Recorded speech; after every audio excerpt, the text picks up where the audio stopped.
আসসালামু আলাইকুম। আজকে এই যে আমার কালামানিকের গাড়ির হেলমেট, আর আমি হচ্ছে কালামানিকের ড্রাইভার, আর হচ্ছে কালামানিকের ড্রাইভারের হাতের গ্লাভস। এখন আমি বের হব আমার কালামানিককে নিয়ে। তো অবশ্যই একটু সাবধানে গাড়ি চালাতে হবে, কারণ শীতের সময় প্রচুর পরিমাণ ঠান্ডা পড়তেছে। হাতের গ্লাভসটা একটু পরিয়ে নিই। হেলমেটটা একটু পরেই নেই, হ্যাঁ, তার আগে একটু মাথার চুলটা একটু শার্ট করে নেই, না হলে মাথার চুলটা খাড়া করে থাকলে চুল নষ্ট হয়ে যাবে। শীতের সময় যদি হেলমেট পরে গাড়ি না চালাই তাহলে বিপদ হতে পারে, কারণ যে পরিমাণ ঠান্ডা। আমি হেলমেট, হাতের গ্লাভস, সোয়েটার এবং কাঁধে একটি ব্যাগ নিয়ে নিলাম আমার কালামানিকের কাছে যাওয়ার জন্য।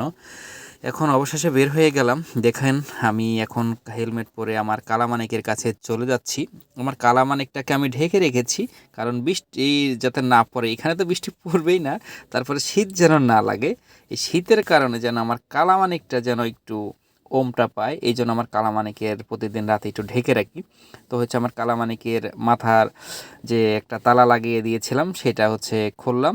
এখন আমার কালামানিককে পুরোটাই সুস্থতার মধ্যে আমি এখন আমার কালামানিককে নিয়ে বের হব। তো অবশ্যই আপনারা সকলেই যে যেটা ভালোবাসেন সেটা যত্ন করে রাখবেন, সুন্দর করে রাখবেন। এখন দেখুন আমার এই যে কালামানিক, আমার কালামানিককে নিয়ে আমি এখন সকাল সকালে বের হয়ে দেবো। সবাই ভালো থাকবেন, সুস্থ থাকবেন, আল্লাহ হাফেজ।